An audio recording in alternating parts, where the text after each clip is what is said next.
जय सद्गुरुदेव, जय पदचरणम। मेरे सद्गुरु की वाणी परम संत महात्मा यशपाल जी महाराज का प्रवृत्ति में निवृत्ति गृहस्थ धर्म के लिए श्रीमद् भगवद गीता का गीता सुधा भाष्य अध्याय 11 श्लोक 19। अनादिमध्यान्तमनन्तवीर्य मनन्तबाहुं शशिसूर्यनेत्रम् पश्यामि त्वामदीप्तहुताशवक्त्रम् स्वतेजसा विश्वमिदं तपन्तम्। आपको आदि, अंत और मध्य से रहित, अनंत सामर्थ्य से युक्त, अनंत भुजा वाले, चंद्र सूर्य रूप नेत्रों वाले, प्रज्वलित अग्नि रूप मुख वाले और अपने तेज से इस जगत को संतप्त करते हुए देखता हूं। आप आदि, मध्य और अंत से रहित हैं। इसी से आप अनंत वीर्य हैं। परंतु आपको अनंत वीर्य इसीलिए नहीं कहा कि आपने गोवर्धन पहाड़ उठा लिया था। पहाड़ तो हनुमान जी ने भी उठा लिया था और शेष जी तो सारी पृथ्वी को धारण किए हुए हैं। अतः यह बल तो सीमाबद्ध है। आपका पराक्रम तो असीम है। इसी प्रकार अनेक रूप हो जाना भी आपके बल का सूचक नहीं है, क्योंकि ऐसी शक्ति तो योगियों में भी होती है। रावण ने भी युद्ध में अनेक रूप धारण कर लिए थे। आपका अनंत बल तो यही है कि आप संपूर्ण विश्व रूप में विराजमान हैं और अपने तेज से इस संपूर्ण विश्व को आलोकित और संतप्त कर रहे हैं। आध्यात्मिक भाव। मैं मेरा न रहने पर साधक की अव्यक्तावस्था हो जाती है। आदि, मध्य और अंत कुछ भी नहीं रहता। साधक को जब आत्म साक्षात्कार प्राप्त होता है तब इस प्रकार की आदि, अंत, मध्य, शून्य अवस्था का अनुभव होता है। I see you without beginning, middle or end, infinite in power of infinite arms, the sun, the moon being your eyes, the burning fire your mouth, heating the whole universe with your radiance. There is no beginning, middle or end to the one who is beyond time, space and causation. Ishvara is infinite in power because he creates, sustains and withdraws the universe at his wish. God is of infinite arms as he gets his cosmic scheme worked out, engaging all beings as his instruments. It is the brilliance of Atman that shines as the light in the senses. The sun and the moon, thine eyes. The sun and the moon together represent the source of the entire light energy. The sun representing the source of all light and the moon representing all the reflected and otherwise conditioned light. All the eyes in the whole universe together as the principle of vision is described as the pair of eyes in the universal form of the Lord, heating the whole universe with thy radiance. The self cannot but be luminous because consciousness illumines all experiences at all time in all living organisms. This light of consciousness not only illumines but imparts thy warmth of life to the entire universe. It is by thy own radiance. Swatejasa. That's the life is sustained in the world of names and forms. Om. जय गुरुदेव. जय पदशरणम. अध्याय 11 श्लोक 19. अनादि मध्यम अनंतवीर्यम मनंतबाहून शशिसूर्यनेत्रम पश्यमि त्वनदीप्तहुत शवत्वकनस्वातेजस विश्वमिदं तपंतम. मी तुला पाहतो, तो अनादि, अंतिम आणि मध्यहीन आहे. अनंत शक्तीने युक्त आहे, ज्याचे डोळे चंद्र आणि सूर्यासारखे आहेत, ज्याचे मुख धगधगत्या अग्नीसारखे आहे आणि जो आपल्या तेजाने या जगाला तृप्त करतो. तू अनादि, अंतिम आणि मध्यहीन आहेस, म्हणूनच तू अनंतवीर्य आहेस. पण तुला अनंतवीर्य म्हटले गेले ते तू गोवर्धन पर्वत उचलला होतास म्हणून नव्हे. हनुमानानेही तो पर्वत उचलला होता आणि शेषजी संपूर्ण पृथ्वीला धरून आहेत, म्हणून ही शक्ती मर्यादित आहेत. पण तुझे शौर्य अमर्याद आहे, तुझी शक्ती अमर्याद आहे. त्याचप्रमाणे अनेक रूपे धारण करणे हे तुझ्या शक्तीचे लक्षण नाही, कारण ती शक्ती योगीमध्येही असते. रावणानेही युद्धादरम्यान अनेक रूपे धारण केली होती. तुमची अनंत शक्ती या वस्तुस्थितीत आहे की तुम्ही संपूर्ण विश्वाच्या रूपात अस्तित्वात आहात आणि तुमच्या तेजाने या संपूर्ण विश्वाला प्रकाशित व व्यापून टाकता.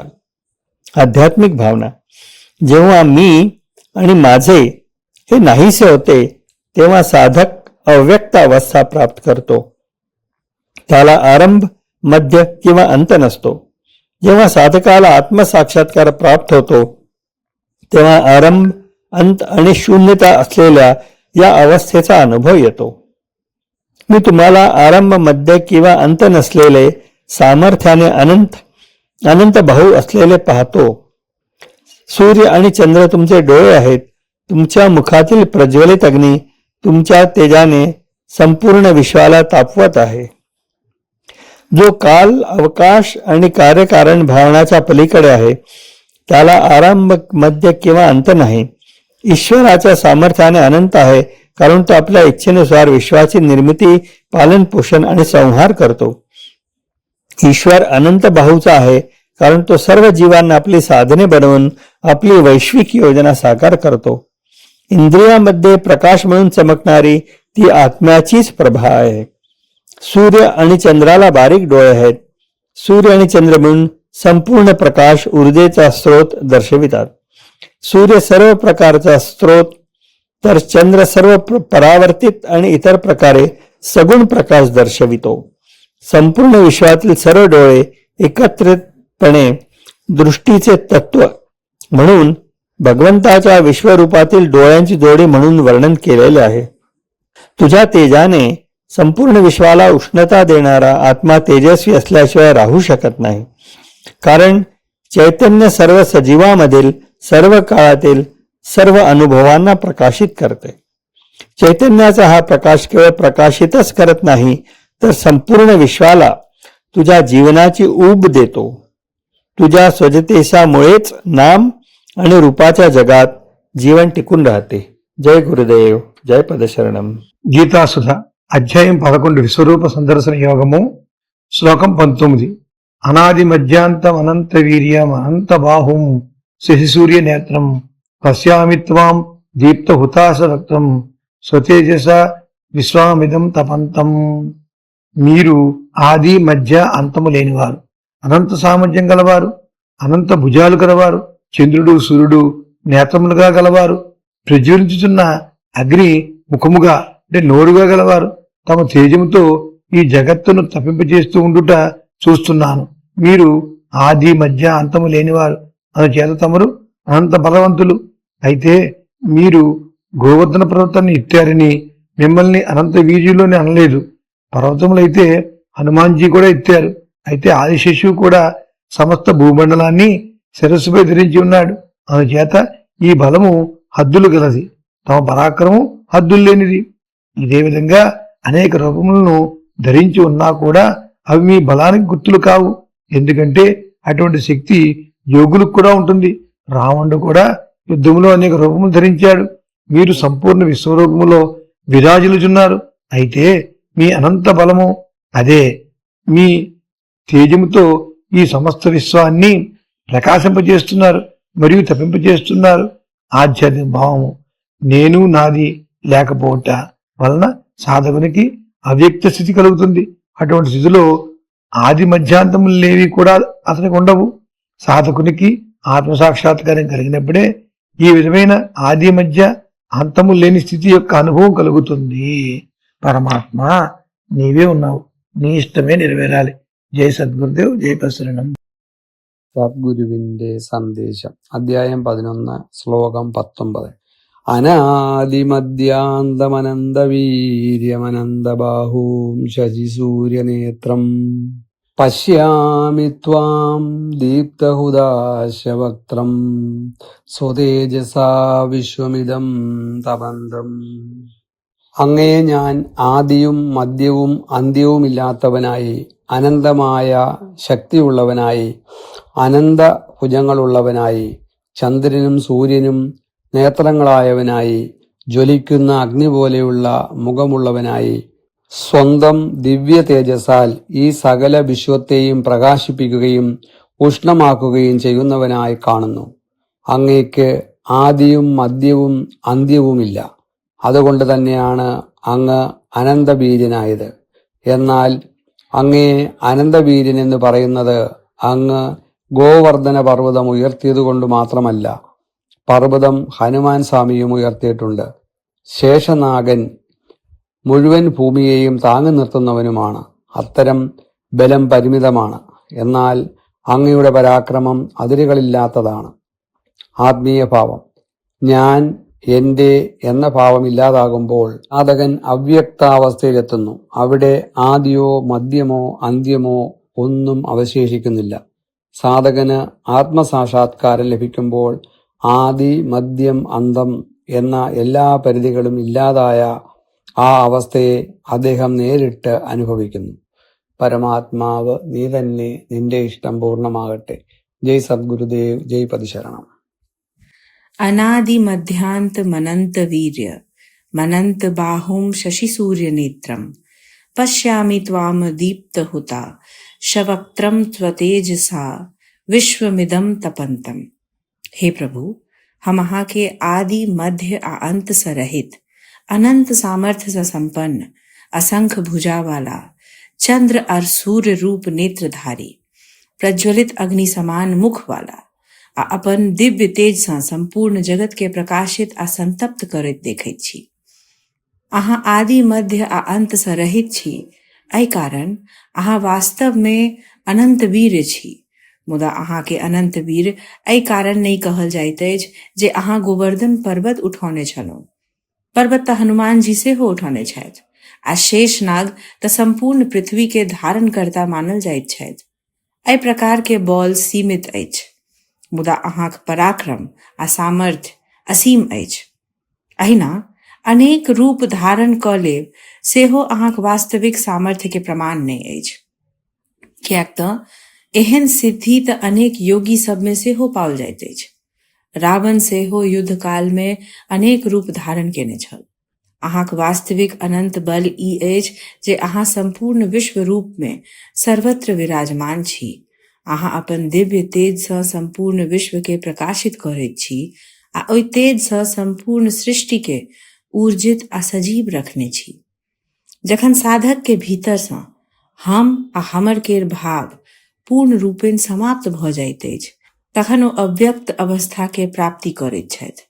ओहि अवस्था में आदि मध्य आ अंत किछो नहि रहि जाइत अछि.